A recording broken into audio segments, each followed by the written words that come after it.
Maulana Abdul Aziz has been found dead under mysterious circumstances in Bhawalpur. Sir, सबसे पहले ये फरमाइए कि एक के बाद एक ऐसे शख्स का कत्ल है जो कहीं ना कहीं किसी न किसी तरीके से इंडिया को मतलूब है। पाकिस्तान में हिंदुस्तान के दुश्मनों का खात्मा कौन कर रहा है? इनके पास सिक्योरिटी भी थी और बताया जाता है कि ये माजी में जिहादे कश्मीर से मुंसलिक रहे। मोदी साहब का जो दिल करेगा वो करेंगे, जैसे उनको अच्छा लगेगा वो करेंगे।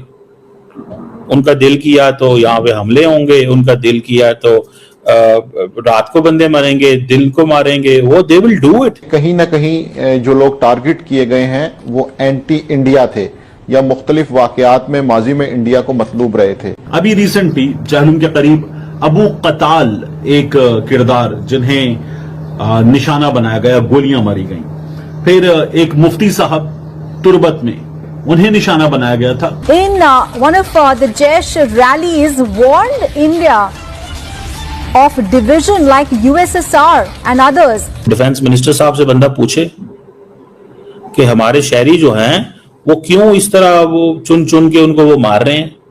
उनका जब दिल करता है पकड़ते हैं, मारते हैं, कहते हैं बस ठीक है इसको उड़ा दो। ये सिलसिला जनवरी 2022 से शुरू हुआ था जब अंदरून सिंध में सलीम रहमानी नाम के एक शख्स को कत्ल किया गया था, जिसका मुबैना ताल्लुक कलदम लश्कर तैयबा सीआरपीएफ के एनवॉय में। ये कैसे हो सकता है कि without presence of Indian apparatus in Pakistan, how is it possible? ये मुमकिन ही नहीं है। सो इट मींस के में हमारी बहुत सी जानें मज़ीद ज़ाया हुई, तो आपने तबसरा करते हुए कहा था कि यू हैड इंफॉर्मेशन कि उसमें इंडिया का हाथ है। उन्होंने ये कहा कि आपने बग़ैर किसी सबूत के ये बात की है। तो अब इस बारे में आप क्या कहना चाहेंगे? मैं क्या कहूँगा, अब कुछ बातें तो बाहर आ गई है ना, है कि इंडियन गवर्नमेंट ऑर्डर्ड किलिंग्स इन पाकिस्तान। अच्छा, इंटेलिजेंस ऑफिशियल्स क्लेम। ओके, ये लंबी और अभी जैश बता भी नहीं रहा है कि जन्नत जाने का इसका जरिया क्या बना है। दूसरी ये आ रही है कि हमारे जो पबजी खेल रहे हैं ना, ये अननोन गनमैन, इन्होंने इसका काम लगा दिया। ये हाल है इस टाइम कि हम तो कहते थे ना अब तक 56, अभी उस दिन मैंने वीडियो बनाया था कि 17-18 ठोक दिए गए हैं, तो किसी ने कहा कि नहीं सर उससे ज्यादा ठोके गए। तो ऑफिशियल है जो सबको पता चल रहा है। पाकिस्तान में बम धमाके करने के लिए भेजा गया था और इसने ये भी इंकशाफ किया है कि जी जासूसी के लिए लोग सिर्फ भारत भेजता है, पाकिस्तान ऐसा नहीं करता। भारत भी सुन रहा है ना ये कि भारत के अपने को दिए गए इस इंटरव्यू में रॉ के एजेंट डैनियल ने इतराफ किया है कि उसने पाकिस्तान में भारत के लिए जासूसी की। और फिर एजेंट ने कहा है कि रॉ अब भी पाकिस्तान में अपनी सरगर्मी में मुलव्विस है। नाज़रीन, ये है मोदी की असलियत, मोदी की।